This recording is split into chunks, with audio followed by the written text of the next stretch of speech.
الحمد للہ وحدہ والصلاة والسلام علی من لا نبی بعدہ اما بعد۔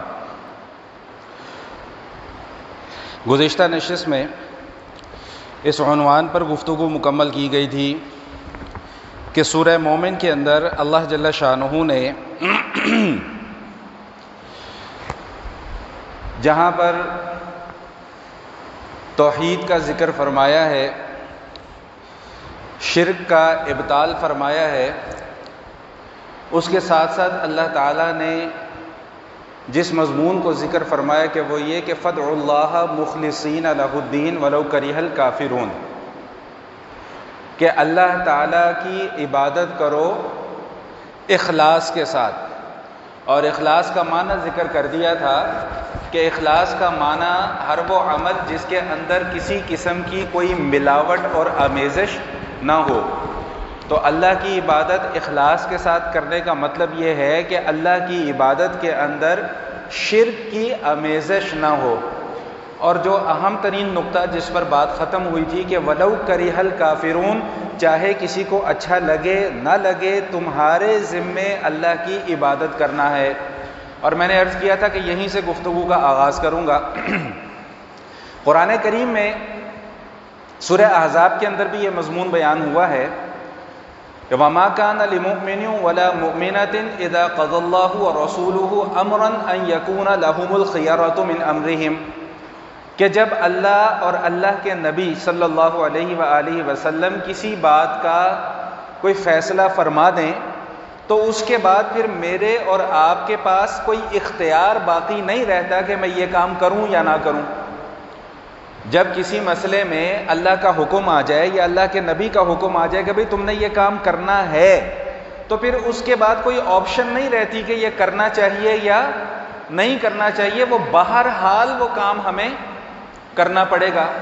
اور یہیں پر آگے جا کے ارشاد فرمایا کہ واللہ احق ان تخشا، کہ اللہ تعالیٰ اس بات کے زیادہ حقدار ہیں کہ ان سے ڈرا جائے۔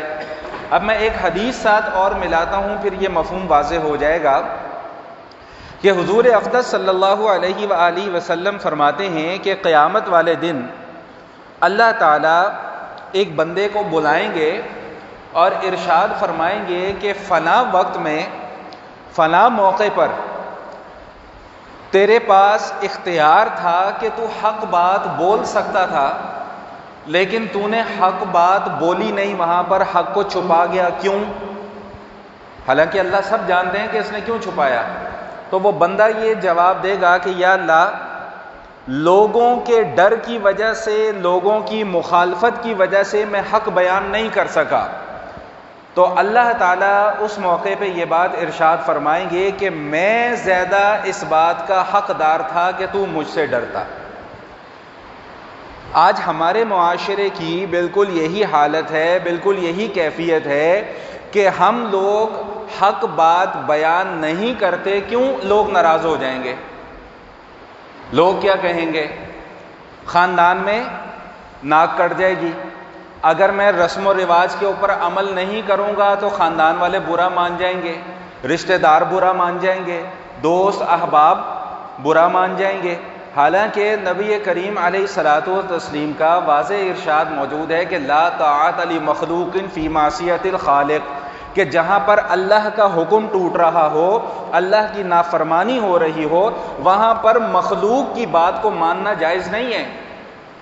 مخلوق چاہتی ہے کہ ان رسم و رواج کی پابندی کی جائے، خالق کہتا ہے کہ رسم و رواج کو توڑا جائے۔ فیصلہ میں نے اور آپ نے کرنا ہے کہ ہم نے رشتہ داروں اور خاندان والوں کی بات کو ماننا ہے کہ اللہ کی بات کو ماننا ہے۔ یہ تو وقتی ناراضگی ہوگی نا، یہاں پہ اگر رشتہ دار کوئی ناراض ہو جائیں گے رسم چھوڑنے کی وجہ سے، رسم توڑنے کی وجہ سے، تو وہ ناراضگی تو وقتی ہوگی، لیکن خدا نہ خواستہ اللہ ناراض ہو جائیں تو وہ ناراضگی تو وقتی نہیں ہے، وہ تو آخرت میں جا کے جواب دینا پڑے گا اس کا۔ تو میں اس لیے یہ بات ہمیشہ عرض کیا کرتا ہوں کہ آخرت میں جا کر جس کو جواب دینا ہے نا، اس کی خوشنودی اس دنیا میں قائم کر لیں۔ آخرت میں جا کے ہم نے رشتہ داروں کو اور دنیا والوں کو جواب نہیں دینا، آخرت میں جا کے اللہ کو جواب دینا ہے۔ اور یہی حال ہمارا دین کے معاملے میں ہے کہ دین کے معاملے میں بھی ہم لوگ حق بات سننا پسند نہیں کرتے۔ اگر یاد ہو تو گزشتہ نشست میں نے کہاں پر بات ختم کی تھی کہ سچ کڑوا نہیں ہوتا، سچ سننے والوں میں کڑواہٹ ہوتی ہے، ان کے لیے ہضم کرنا مشکل ہوا ہوتا ہے۔ یہی وجہ ہے کہ ہمیں آج کل مولوی بھی وہ پسند ہیں جو ہماری مرضی کی بات کریں، جو میری خوشی کی بات کریں، جس سے میں راضی ہو جاؤں، میں خوش ہو جاؤں۔ تو میں ہمیشہ دوستوں کی خدمت میں یہی کہا کرتا ہوں کہ اب آج کل جو ٹرینڈ چل رہا ہے نا، وہ یہ ٹرینڈ چل رہا ہے کہ بھئی جو مولوی ممبر پر بیٹھ کے لطیفے سنائے، جو مولوی ممبر پر بیٹھ کے جگتیں سنائے، جو مولوی ممبر پر بیٹھ کر لوگوں کو خوش کرے، اس کی تو بڑی ہاں ہاں واہ واہ ماشاءاللہ سبحان اللہ بڑا کمال، اور جو حق کی بات کرے اس کی مخالفت، جو دین کی بات کرے اس کی مخالفت، جو اللہ اور اللہ کے نبی کی بات کرے اس کی مخالفت۔ بھائی یہ منافقانہ رویہ کیوں ہے ہمارے اندر؟ اس کی وجہ یہ ہے کہ ہم نے ترجیحات اپنی جو ہیں ابھی تک متعین نہیں کی۔ ترجیح ہماری کیا ہونی چاہیے کہ اللہ ہم سے راضی ہو۔ ہماری ترجیح یہ ہے کہ لوگ مجھ سے خوش ہو جائیں، لوگ کہیں کہ واہ واہ جی مولانا محمد عمیر کاشف صاحب بڑا زبردست بیان کرتے ہیں۔ کیوں؟ اس لیے کہ آپ کی مرضی کی بات ہو رہی ہے۔ تو بھائی ممبر رسول لطیفے سنانے کے لیے نہیں ہے، ممبر رسول لوگوں کو خوش کرنے کے لیے نہیں ہے، ممبر رسول تو حق بیان کرنے کے لیے ہے۔ بس ایک حدیث سنا کر میں بات کو آگے لے کر جا رہا ہوں۔ نبی پاک صلی اللہ علیہ وآلہ وسلم ارشاد فرماتے ہیں کہ ہمیشہ حق کو بیان کرو، چاہے لوگ خوش ہوں یا نہ خوش ہوں۔ لوگوں کو خوش کرنا ہماری ذمہ داری نہیں ہے، لوگوں کو مطمئن کرنا ہماری ذمہ داری نہیں ہے، لوگوں تک صحیح معنوں میں دین کو پہنچانا یہ علماء کی ذمہ داری ہے، یہ ہماری ذمہ داری ہے، یہ اس ممبر رسول کا تقاضا ہے۔ لوگوں کو ہنسانا، لطیفے سنانا، اس کے لیے تو اور بہت ساری مجالس ہیں، اس کے لیے تو اور بہت سارے مواقع ہیں۔ یہ ممبر رسول کے تقاضے نہیں ہیں کہ یہاں پر بیٹھ کر لوگوں کو خوش کیا جائے کہ بس لوگ کسی طریقے سے خوش ہو جائیں، جی میری بیجا بیجا ہو جائے، جی میری واہ واہ ہو جائے۔ یہ ممبر رسول کا تقاضا نہیں ہے۔ اللہ کا قرآن بھی کیا کہہ رہا ہے؟ فَادْعُوا اللَّهَ مُخْلِصِينَ لَهُ الدِّينَ وَلَوْ كَرِهَ الْكَافِرُونَ۔ بھائی اللہ کو خالصتاً اللہ کو صرف پکارو، صرف اللہ کی عبادت کرو، وَلَوْ كَرِهَ الْكَافِرُونَ، چاہے لوگ ناراض ہوتے ہیں تو ہوتے رہیں، لوگ ناخوش ہوتے ہیں تو ہوتے رہے۔ تو اس مضمون پر گزشتہ نشست میں نے جو ہے وہ بات مکمل کی تھی، اور اسی مضمون کے ساتھ اللہ جل شانہ نے آخرت کے احوال کو مختصر ذکر فرمایا ہے کہ رفیع الدرجات ذو العرش یلقی الروح من امرہ علی من یشاء من عبادہ لینذر یوم الطلاق یوم ہم بارزون لا یخفی علی اللہ لمن الملک اليوم للہ الواحد القہار۔ اس پوری ان دو آیات کا خلاصہ کیا ہے کہ بھائی جو کچھ بھی تم اس دنیا کے اندر کر رہے ہو اللہ سے چھپا ہوا نہیں ہے، اللہ سے چھپا ہوا کچھ نہیں ہے، سب اللہ کے سامنے ہو رہا ہے، سب اللہ کے علم میں ہے۔ جو اچھا کر رہا ہے وہ بھی اللہ کے علم میں ہے، جو برا کر رہا ہے وہ بھی اللہ کے علم میں ہے، جو بات مان کر چل رہا ہے وہ بھی اللہ کے علم میں ہے، جو بات نہیں مان رہا وہ بھی اللہ کے علم میں ہے۔ تو فرمایا کہ لا یخفی لمن الملک اليوم للہ الواحد القہار، للہ الواحد القہار۔ سنیں ذرا، حدیث شریف میں آتا ہے کہ جب قیامت قائم ہو جائے گی، اب قیامت کس طرح قائم ہوگی اس پر پہلے بھی بات ہو چکی ہے، آج بھی مختصر سی بات ہو جائے اور آئندہ بھی ہوتی رہے گی، کیونکہ یہ ہمارے بنیادی عقائد میں سے ہے، اس پر ایمان رکھنا فرض ہے۔ قیامت کیسے قائم ہوگی؟ اسرافیل علیہ السلام کو اللہ پاک نے سور پکڑایا ہوا ہے، جب وہ سور پھونکیں گے تو قیامت قائم ہو جائے گی۔ علماء فرماتے ہیں کہ یہ سور 3 مرتبہ پھونکا جائے گا، یاد کر لیں اس بات کو، کتنی مرتبہ پھونکا جائے گا؟ 3 مرتبہ۔ پہلی مرتبہ جب سور پھونکا جائے گا تو اس کی آواز ہلکی ہوگی، پھر یہ آواز تیز ہوتی چلی جائے گی، اور اتنی تیز ہو جائے گی کہ جس کی خوفناک آواز کی وجہ سے جتنی بھی مخلوق اس دنیا میں موجود ہے وہ سب ختم ہو جائے گی۔ انسان کیا، جنات کیا، چرند کیا، پرند کیا، پہاڑ کیا، سورج کیا، چاند کیا، آسمان کیا، زمین کیا، ہر مخلوق جو ہے وہ ختم ہو جائے گی۔ جب یہ پہلا مرحلہ ہو جائے گا تو اس کے بعد کائنات میں خاموشی چھا جائے گی، کیونکہ کوئی ہوگا ہی نہیں۔ اس وقت اللہ تعالیٰ ایک سوال ارشاد فرمائیں گے کہ لمن الملک اليوم، انا الملک، این المتکبرون، این الجبارون۔ بھائی میں بادشاہوں کا بادشاہ ہوں، کہاں ہیں آج وہ تکبر کرنے والے؟ کہاں ہیں زمین پر اکڑ کر چلنے والے؟ سامنے آؤ۔ لمن الملک اليوم، کس کی بادشاہت ہے آج؟ یہ اللہ تعالیٰ یہ بات ارشاد فرمائیں گے، اور پہلے بھی یہ بات گزر چکی ہے، وہاں پر بھی میں نے یہ عرض کیا تھا کہ کوئی جواب دینے والا ہوگا تو جواب دے گا نا۔ کائنات تو اوندھی ہوئی پڑی ہے، ختم ہوئی پڑی ہے، اور بعض روایات میں یہ آتا ہے کہ اللہ تعالیٰ ساتوں آسمانوں کو اپنے دائیں ہاتھ میں مٹھی میں بند کر لیں گے، ساتوں زمینوں کو اپنی بائیں مٹھی میں بند کر لیں گے، اور پھر ارشاد فرمائیں گے کہ لمن الملک اليوم، آج کس کی بادشاہت ہے؟ بھائی جواب دو۔ پھر یہ سوال برس ہا برس کائنات میں چکر لگاتا رہے گا، کتنے برس؟ جتنا اللہ چاہیں گے۔ پھر اللہ خود جواب ارشاد فرمائیں گے للہ الواحد القہار، بھائی ایک اللہ کی بادشاہت ہے جس کا کوئی مقابلہ نہیں کر سکتا۔ پھر اس کے بعد دوبارہ سور پھونکا جائے گا، اور پھر لوگ زندہ ہونا شروع ہو جائیں گے، اور پھر حشر قائم ہو جائے گا جہاں پر حساب کتاب ہوگا۔ یہ مختصر سی منظر کشی صرف آپ کے سامنے اس لیے کی، اس بات کو سمجھانے کے لیے جو یہاں پر اللہ تعالیٰ نے ارشاد فرمائی کہ لا یخفی علی اللہ لمن الملک اليوم للہ الواحد القہار۔ بھائی اللہ جو کہ واحد ہے، جو قہار ہے، اللہ سے تمہارا کوئی بھی عمل پوشیدہ نہیں ہے۔ رات کی تاریکی میں کرتے ہو، اللہ اس کو بھی جانتے ہیں، دن کے اجالے میں کرتے ہو، اللہ اس کو بھی جانتے ہیں، تنہائی میں کرتے ہو، اللہ اس کو بھی جانتے ہیں، مجمع میں اکٹھے ہو کر کر رہے ہو، اللہ اس کو بھی جانتے ہیں۔ تمہارا کوئی عمل بھی اللہ تعالیٰ سے پوشیدہ نہیں ہے۔ ایک مضمون یہاں پر مکمل ہو گیا۔ اب بڑا اہم مضمون ہے، جس مضمون کی بنیاد پر اس سورت کا نام سورۃ المؤمن ہے۔ میں نے آغاز میں آپ کو بتلا دیا تھا کہ فرعون کی قوم میں سے ایک شخص تھا، اس شخص کا نام نہ قرآن نے کہیں ذکر کیا، نہ حدیث میں کہیں ذکر ہوا۔ تو اب جب نہ قرآن میں اس کا ذکر نہ حدیث میں اس کا ذکر، تو ہمیں اس کے پیچھے لگنے کی ضرورت نہیں ہے کہ اس کا نام کیا تھا۔ قرآن نے اس شخص کو رجل مومن کہا، ہم بھی رجل مومن کہیں گے، یعنی مومن مرد۔ اس مومن مرد نے موسیٰ علیہ السلام کی تائید کی تھی، ان کی نصرت کی تھی، ان کی باتوں کی تصدیق کی تھی۔ ایک حدیث سن لیں، پھر بات کو آگے چلاتے ہیں۔ نبی پاک صلی اللہ علیہ وآلہ وسلم ارشاد فرماتے ہیں، تفسیر قرطبی کے اندر یہ حدیث موجود ہے کہ صدیقین جو ہیں وہ صرف چند لوگ گزرے ہیں۔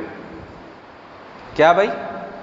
صدیقین صرف چند لوگ گزرے ہیں۔ ایک حبیب نجار کا واقعہ سورہ یاسین میں گزر چکا ہے۔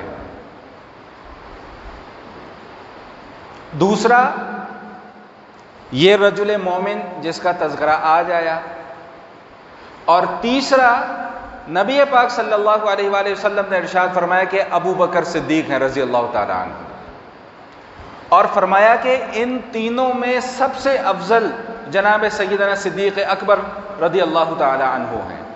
اچھا، میرے ذہن میں ایک بات آئی اچانک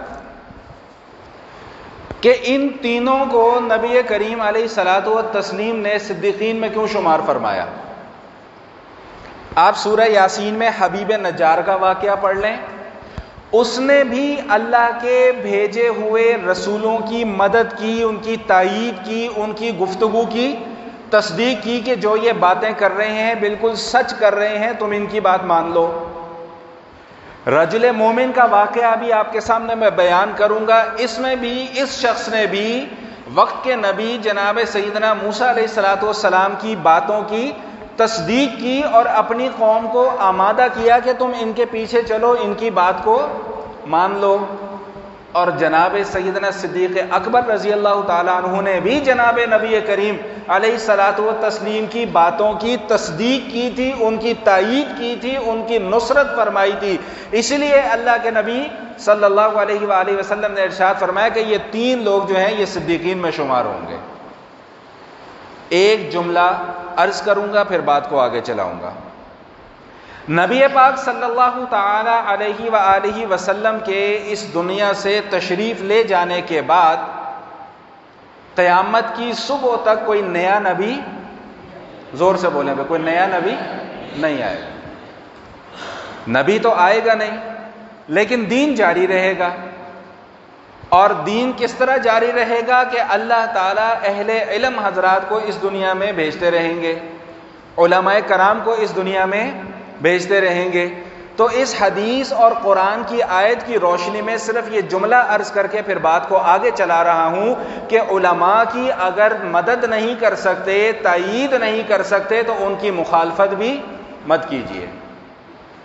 پہلی کوشش تو یہی کیجیے کہ علماء کی تائید کریں، اگر کم از کم تائید نہیں کر سکتے تو ان کی مخالفت نہ کریں۔ باقی آپ سب حضرات سمجھدار ہیں، مجھے زیادہ اس پر گفتگو کرنے کی ضرورت نہیں۔ اب آ جائیں اس واقعے کی طرف جو قرآن کریم نے یہاں پر بیان کیا۔ مولوی صاحب وہ 16 لائنوں والا قرآن لانا ذرا، 16 لائنوں والا قرآن۔ یہ ادھر سے لے لو۔ قرآن یہ کہتا ہے، تو اب توجہ رکھیے گا ذرا، بڑا دلچسپ اس بندے نے جو اس معاشرے کے اندر تقریر کی تھی، بڑی خوبصورت اور دل پذیر تقریر تھی۔ تقریر کا آغاز کہاں سے ہوتا ہے؟ تقریر کا آغاز اس بات سے ہوتا ہے کہ وَقَالَ رَجُلٌ مُؤْمِنٌ مِّنْ آلِ فِرْعَوْنَ، کہ آل فرعون میں سے ایک رجل مومن تھا۔ میں نے بتا دیا کہ اس کا نام نہ قرآن میں ذکر کیا گیا نہ حدیث میں ذکر کیا گیا۔ جب قرآن میں بھی نہیں اور حدیث میں بھی نہیں تو ہمیں اس کے پیچھے لگنے کی ضرورت نہیں ہے۔ اچھا، وَقَالَ رَجُلٌ مُؤْمِنٌ مِّنْ آلِ فِرْعَوْنَ يَكْتُمُ إِيمَانَهُ، اس رجل مومن نے اپنا ایمان فرعونیوں سے چھپا کر رکھا ہوا تھا۔ یہاں پر ایک بات اور سمجھ لیں کہ ایمان دو چیزوں کا نام ہے۔ کتنی چیزوں کا بھائی؟ اقرار باللسان و تصدیق بالقلب۔ بچپن میں پڑھا تھا، یاد ہے نا، ایمان مفصل اور ایمان مجمل کیا تھا؟ آمنت باللہ کما ہوا باسمائہ و صفاتہ و قبلت جمیع احکامہ اقرار باللسان و تصدیق بالقلب۔ بھائی ایمان کتنی چیزوں کا نام ہے؟ دو چیزوں کا، دل سے یقین رکھنا اور زبان سے اقرار کرنا۔ تو یہ رجل مومن تھا، دل سے یقین رکھتا تھا، زبان سے اقرار بھی کر چکا ہوا تھا، لیکن لوگوں کے سامنے اپنا ایمان اس نے ظاہر نہیں کیا تھا، کسی خاص مصلحت کے تحت اپنے ایمان کو چھپا کر رکھا ہوا تھا۔ تو اب وہ کہتا کیا ہے؟ اب اس نے اپنے ایمان کا اظہار کیا لوگوں کے سامنے، تو کن الفاظ میں کیا کہ اتقتلون رجلا ان یقول ربی اللہ۔ بھائی وہ واقعہ یاد ہے نا کہ موسیٰ علیہ السلام کو قتل کرنا چاہا تھا، فرعون نے حکم دے دیا تھا، آرڈر جاری کر دیا تھا۔ اب یہ کیا کہتے ہیں کہ اتقتلون رجلا ان یقول ربی اللہ، کہ محض اس بنیاد پر تم ایک آدمی کو قتل کرنا چاہ رہے ہو جو یہ کہتا ہے کہ میرا رب فرعون نہیں ہے، میرا رب اللہ ہے، صرف اس ایک بات کی بنیاد پر تم اسے قتل کرنا چاہتے ہو۔ تو آگے کیا بات ارشاد فرماتے ہیں وہ رجل مومن؟ فرماتے ہیں کہ وقد جاءکم بالبینات من ربکم، واضح دلائل تمہارے پاس آ چکے ہوئے ہیں۔ وَإِن يَكُ كَاذِبًا فَعَلَيْهِ كَذِبُهُ فَعَلَيْهِ كَذِبُهُ وَإِن يَكُ صَادِقًا يُصِبْكُم بَعْضُ الَّذِي يَعِدُكُم۔ بھائی اگر تو یہ موسیٰ علیہ السلام خدا نہ خواستہ غلط بیانی سے کام لے رہے ہیں تو ان کا وبال ان کے اوپر پڑے گا، لیکن اگر موسیٰ علیہ السلام سچے ہوئے تو تمہارا کیا بنے گا؟ بات سمجھ میں آئی کہ نہیں آئی؟ کہ موسیٰ علیہ السلام کی مخالفت کس بنیاد پر ہو رہی ہے کہ وہ کیا کہتے ہیں کہ ربی اللہ، میرا رب کون ہے؟ اللہ۔ فرعون کیا کہتا تھا کہ میں رب ہوں تمہارا، موسیٰ علیہ السلام کہتے تھے تو رب نہیں ہے، تو بھی اسی رب کا بندہ ہے جو میرا رب ہے، جو میرا رب ہے وہی تیرا رب ہے، جو تیرا رب ہے وہی میرا رب ہے، تو رب نہیں ہے۔ یہ مخالفت تھی، یہ مخالفت کی بنیاد تھی، اور اس بنیاد پر فرعون قتل کرنا چاہتا تھا موسیٰ علیہ السلام کو. تو یہ رجل مومن، یہ ایماندار مرد اٹھ کر کھڑا ہوا اس معاشرے میں سے، اور اس نے لوگوں کی مخالفت کی. پھر وہی بات آ گئی کہ مخالفت کے باوجود حق کو بیان کرنے سے گھبرانا نہیں چاہیے، یا مخالفت کے ڈر سے حق کو بیان کرنا چھوڑنا نہیں چاہیے. وقتی تنگی آئے گی، وقتی مشکل آئے گی، لیکن آگے جا کے جو راحتیں ملیں گی، آگے جا کے جو آسانیاں ملیں گی، ان کے کیا کہنے. اب اس کی تقریر ذرا سماعت فرمائیں. میں آیات کا ترجمہ اس لیے آپ کے سامنے کر رہا ہوں تاکہ بات ذہن نشین ہو جائے.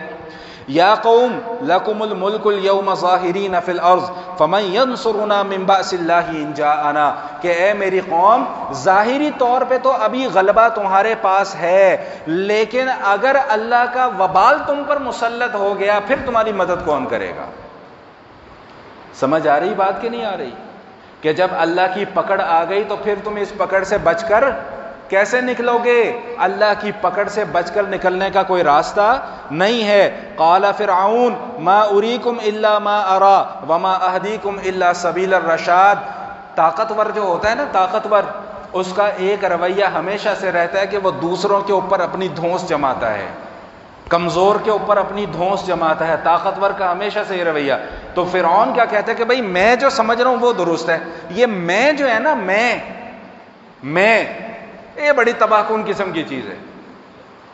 ایک مرتبہ بیان کیا ختم القرآن کے موقع پہ، یہاں پہ رمضان میں، کوئی 8-10 سال پرانی بات ہے. تو اگلے دن ایک صاحب تشریف لائے، کہنے لگے مولانا آپ نے بیان تو بڑا اچھا کیا لیکن میں آپ کے بیان سے مطمئن نہیں ہوں. تو میں نے عرض کیا کہ حضور، میں کو تو آج تک کوئی بھی مطمئن نہیں کر سکا میں مطمئن نہیں ہو سکتی.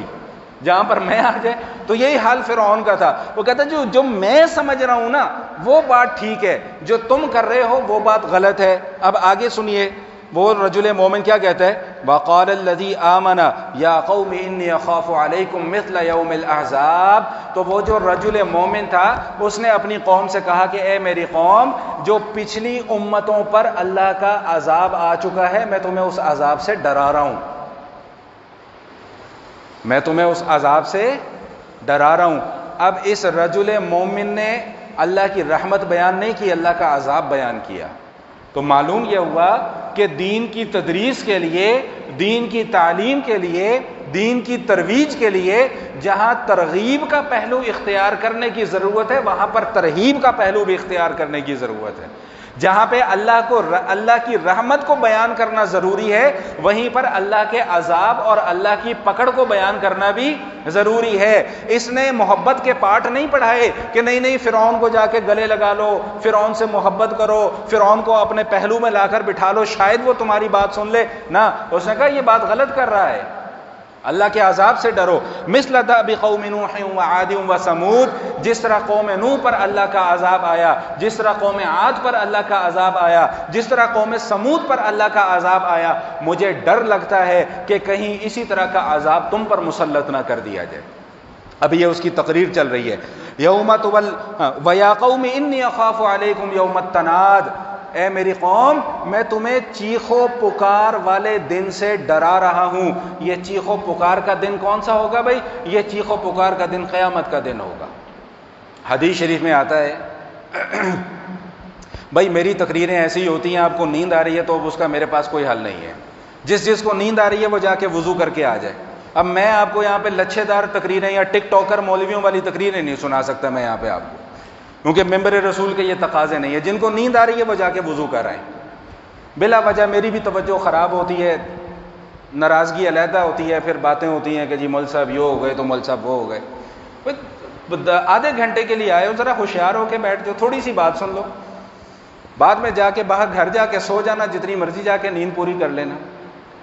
تو وَيَا قَوْمِ إِنِّي أَخَافُ عَلَيْكُمْ يَوْمَ التَّنَادِ، کہنے لگا کہ بھائی میں تمہیں چیخو پکار کے دن سے ڈراتا ہوں۔ حدیث شریف میں آتا ہے نبی پاک صلی اللہ علیہ وآلہ وسلم ارشاد فرماتے ہیں کہ جب قیامت قائم ہو جائے گی، میدان حشر لگ جائے گا، پھر ایک اللہ کی طرف سے اعلان کرنے والا یہ اعلان کرے گا کہ بھائی وہ سارے لوگ علیحدہ علیحدہ ہو جاؤ جو اللہ کا انکار کیا کرتے تھے۔ نبی پاک صلی اللہ علیہ وآلہ وسلم ارشاد فرماتے ہیں کہ ایک جماعت علیحدہ ہو جائے گی جو اللہ کے منکرین تھے۔ فرمایا کہ یہ منکرین کون تھے؟ فرمایا یہ وہ لوگ تھے جو اللہ کی تقدیر کا انکار کیا کرتے تھے۔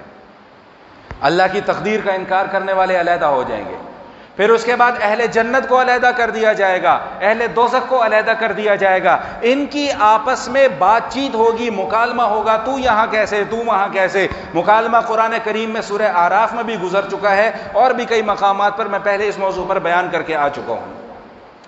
ان کے مکالمے جب ہو چکے ہوں گے تو اس کے بعد پھر جو جہنم والے وہ تو جہنم کا ایندھن، جو جنت والے وہ جنت کی نعمتوں میں چلے جائیں گے۔ ابو حازم اعرج رضی اللہ تعالیٰ عنہ ایک صحابی ہیں، وہ فرماتے ہیں کہ جب منادی یہ اعلان کرے گا نا کہ فلاں گناہگار کھڑے ہو جاؤ لائن میں، تو فرماتے ہیں کہ مجھے کھڑا ہونا پڑ جائے گا۔ پھر فرماتے ہیں کہ جب دوسری مرتبہ اعلان ہوگا مجھے پھر کھڑا ہونا پڑ جائے گا۔ فرماتے ہیں جب تیسری مرتبہ پھر اعلان ہوگا مجھے پھر کھڑا ہونا پڑ جائے گا۔ فرماتے ہیں اس کی وجہ کیا ہے؟ کہتے ہیں ابو حازم تو نے گناہ ہی اتنے جمع کر کے رکھے ہوئے ہیں۔ بات توجہ سے سنیے گا، آپ جو بات کرنے لگا ہوں، یہ ابو حازم صحابی ہیں، صحابی رسول ہیں، اور صحابی کے متعلق ہمارا کیا عقیدہ ہے جو قرآن نے بیان کر دیا؟ رضی اللہ عنہم ورضوا عنہ، اللہ ان سے راضی ہو گیا، وہ اللہ سے راضی ہو جائے۔ اس کے باوجود ان کو اللہ کا ڈر اتنا ہے، اللہ کی خشیت اتنی ہے کہ وہ کہتے ہیں کہ ابو حازم ہر اعلان پر تجھے کھڑا ہونا پڑ جائے گا، ذرا مجھے اور آپ کو ایک لمحے کے لیے رک کر سوچنا چاہیے، اپنے گریبانوں میں جھانک لینا چاہیے کہ ہم کس مقام پر کھڑے ہوئے ہیں۔ کیا ہمارے اندر اتنی سکت ہے کہ ہم اللہ کا سامنا کر سکیں؟ کیا ہمارے اندر اتنی سکت ہے کہ ہم اللہ کے سوالوں کا براہ راست جواب دے سکیں؟ وہ صحابی ہے، اللہ کے برگزیدہ بندے ہیں، نبی کے پسندیدہ بندے ہیں، اللہ نے قرآن میں ان کی رضامندی کا اعلان کر دیا، اس کے باوجود ان کی کیا حالت ہے کہ ابو حازم تجھے ہر گناہ پر کے اعلان پر کھڑا ہونا پڑے گا۔ مجھے اور آپ کو ایک لمحے کے لیے سوچنا چاہیے کہ میں اور آپ کس مقام پر کھڑے ہوئے ہیں۔ تو بہرحال وہ رجل مومن کیا کہتے ہیں کہ یا قوم انی اخاف علیکم یوم التناد، میں تمہیں قیامت کے دن کی چیخ و پکار والے دن سے ڈراتا ہوں۔ اے ہے ما لکم من اللہ من عاصم یوم تولون مدبرین، ما لکم من اللہ من عاصم، بھاگتے پھر رہے ہوگے ادھر ادھر تم لوگ، ما لکم من اللہ من عاصم، تم نے کوئی بچانے والا نہیں ہوگا۔ میں اس لیے کہتا ہوں بھائی قرآن پڑھا کریں، قرآن پڑھا کریں، یہ جزدان میں لپیٹ کر الماری میں رکھنے والی کتاب نہیں ہے۔ دل کی آنکھوں سے ایک دفعہ کھول کر پڑھیں تو صحیح، زندگی نہ بدل جائے، میرا نام بدل دینا آ کر۔ ما لکم من اللہ من عاصم، تمہیں کوئی بچانے والا نہیں ہوگا۔ ومن یضلل اللہ فما لہ من ہاد، اور جس کو اللہ گمراہ کر دے اس کو کوئی ہدایت نہیں دے سکتا۔ میں نے پہلے بھی یہ بات عرض کی تھی کہ ہدایت ہو، بخشش ہو، کرم ہو، عنایت ہو، توبہ، سیدھے راستے پر چلنا ہو، یہ ساری چیزیں اللہ مانگنے پر عطا فرماتے ہیں۔ ہدایت مانگنے سے ملتی ہے، بغیر مانگے نہیں ملتی ہے۔ طلب دکھانی پڑتی ہے اللہ کو، اپنی جستجو دکھانی پڑتی ہے، اللہ میں ہدایت طلب کرنا چاہتا ہوں، پھر ہدایت ملتی ہے۔ اس کے بعد مختصر الفاظ میں یوسف علیہ السلام کا یہیں پر تذکرہ کیا گیا، میں اس تذکرے کو چھوڑ کے آگے چل رہا ہوں۔ اب یہ رجل مومن جب تقریر کر رہا ہے تو اب ذرا فرعون جو کہ خدائی کا دعویٰ کرتا تھا، اس کی بے بسی اور اس کی عقل کا لیول کیا تھا، ذرا اس کا بھی مظاہرہ فرمائیں، ملاحظہ فرمائیں اس کو کہ فرعون کیا کہتا ہے۔ وقال فرعون یا حامان ابن لی صرحا لعلی ابلغ الاسباب، اس کا وزیر تھا حامان، پیسہ بہت تھا، اس نے اپنے وزیر سے کہا کہ حامان صاحب میرے لیے ایک بہت بلند اور اونچی عمارت تعمیر کرو۔ اور اس اونچی عمارت تعمیر کرنے کا مقصد کیا ہے؟ اسباب السماوات والارض فاطلع الی الہ موسیٰ، میں جا کے موسیٰ کے خدا کو دیکھنا چاہتا ہوں۔ سمجھ میں آ رہی بات؟ رجل مومن کی تقریر سن کے اب فرعون کیا کہتا ہے کہ میں موسیٰ کے خدا کو دیکھنا چاہتا ہوں۔ انی لاظنہ کاذبا، میں یہ سمجھتا ہوں کہ موسیٰ غلط بیانی کر رہا ہے۔ اور اس بے عقلوں والی بات پر اللہ کیا کہہ رہے ہیں کہ وَكَذَلِكَ زُيِّنَ لِفِرْعَوْنَ سُوءُ عَمَلِهِ وَصُدَّ عَنِ السَّبِيلِ، کہ ہم نے بدعمالیوں کو، گناہ کے کام کو خوبصورت بنا کر ان کے سامنے پیش کر دیا۔ اب سنیے ذرا توجہ سے۔ پہلی بات تو یہ ہے کہ اس نے عمارت بنانے کا آرڈر تو دے دیا، وہ بلند عمارت بنی یا نہیں بنی اس کا تذکرہ قرآن اور حدیث میں کہیں پر موجود نہیں ہے۔ تو جب کہیں پر موجود نہیں ہے تو اس کی کھوج کرنے کی بھی ضرورت، لوگ الٹے پلٹے سوالوں کی طرف تو چل پڑتے ہیں، لیکن جو کام کی بات ہے وہ سیکھنے کی طرف ہماری توجہ نہیں۔ اب اس بحث میں تو پڑھ دیں گے کہ وہ عمارت بنی یا نہیں بنی، اگر بنی تو کتنی منزلہ عمارت بنی، اگر بن گئی تو فرعون کیسے چڑھ کر اس کے اوپر گیا، جب اوپر چلا گیا تو اس نے خدا کو دیکھا یا نہیں دیکھا، اوپر جا کر اس نے کیا۔ اس بحث میں تو ہم پڑ جائیں گے، لیکن اس گفتگو سے جو نتیجہ حاصل ہو رہا ہے وہ نتیجے کی ہمیں پرواہ نہیں ہے۔ تو عمارت بنی یا نہیں بنی اس کا تذکرہ قرآن میں موجود نہیں ہے، تو جب قرآن میں موجود نہیں ہے تو اس کی کھوج کرنے کی بھی کوئی ضرورت ہے؟ بولیں بھائی، کھوج کرنے کی ضرورت نہیں ہے۔ اور قرآن اس کی اس خوش فہمی کا جواب کس انداز میں دے رہا ہے کہ بدعمالیوں کو خوبصورت کر کے ہم نے ان کے سامنے پیش کر دیا۔ یقین مانیے گا کہ شیطان کا سب سے بڑا ہتھیار ہی یہی ہے کہ وہ گناہ کے کاموں کو خوبصورت کر کے ہمارے سامنے پیش کرتا ہے، مزین کر کے ہمارے سامنے پیش کرتا ہے۔ نبی پاک صلی اللہ علیہ وآلہ وسلم ارشاد فرماتے ہیں کہ اللہ تعالیٰ نے جنت کو مشقتوں سے ڈھانپ دیا ہے۔ جنت ہے، جنت کے اوپر پردے پڑے ہوئے ہیں۔ اب جنت کے اوپر پردے کس چیز کے پڑے ہوئے ہیں؟ محنت کے پردے پڑے ہیں، مشقت کے پردے پڑے ہیں، گرمی کے روزوں کے پردے پڑے ہیں، سردی گرمی میں نماز کے روزے کے پردے پڑے ہیں، مال خرچ کرنے کے پردے پڑے ہیں۔ دنیاوی اعتبار سے یہ سارے کے سارے کام مشقت کے محسوس ہوتے ہیں۔ اور فرمایا جو جہنم ہے، جہنم کو ہم نے مزین کر دیا ہے۔ جہنم خوبصورت باہر سے نظر آتی ہے لیکن اندر سے آگ ہے۔ جہنم کے باہر مال و دولت کے انبار لگے ہیں، یہ نہیں پتا کہ حلال طریقے سے کمانا ہے کہ حرام طریقے سے کمانا ہے۔ جہنم کے باہر خوبصورتیوں کے بازار لگے ہوئے ہیں، یہ نہیں پتا کہ اس کو استعمال کرنا ہمارے لیے جائز بھی ہے کہ نہیں ہے۔ جہنم کے باہر خواہشات بھری پڑی ہیں، خواہشات بھری پڑی ہیں، لیکن جب ان خواہشات کا پردہ ہٹ جائے گا تو اندر آگ ہی آگ ہوگی، اندر آگ ہی آگ ہوگی۔ تو اللہ تعالیٰ یہ ارشاد فرما رہے ہیں کہ وَكَذَلِكَ زُيِّنَ لِفِرْعَوْنَ سُوءُ عَمَلِهِ، کہ ان برے کاموں کو ہم نے خوبصورت بنا کر پیش کر دیا ان کے سامنے، وَصُدَّ عَنِ السَّبِيلِ، اور اللہ کے راستے سے اس کو روک دیا گیا۔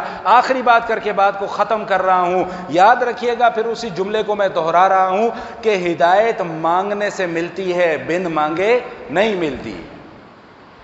اس کا دعویٰ تھا انا ربکم الاعلی، میں تمہارا رب ہوں، میں تمہارا خدا ہوں۔ اس خدا کو سجدہ نہیں کرنا، مجھے آ کر سجدہ کرنا ہے۔ اللہ تعالیٰ نے اس کی ساری زندگی اس کو اسی غلط فہمی میں جکڑ کر رکھ دیا، اور وہ جب مرا تو اسی غلط فہمی میں اس دنیا سے گیا، اسی غلط فہمی میں اس دنیا سے گیا۔ تو غلط فہمیوں کی بنیاد پر زندگی گزارنے کا کوئی فائدہ نہیں ہے۔ ہمارے سامنے اللہ کا قرآن ہے، نبی کا فرمان ہے، یہ چیزیں جب ہمارے سامنے موجود ہوں تو ہمیں تیسری کسی غلط فہمی کو پالنے کی قطعاً کوئی ضرورت نہیں ہے۔ رجل مومن کی تقریر ابھی چل رہی ہے، فرعون کا تذکرہ بھی درمیان میں آ گیا۔ اسی حوالے سے جہاں پر آج میں نے بات کو ختم کیا، انشاءاللہ زندگی رہی تو آئندہ کی نشست میں یہیں سے گفتگو کا آغاز ہوگا اور اس موضوع کو مکمل کیا جائے گا۔ اللہ میرا کہنا اور آپ کا سننا قبول فرمائے۔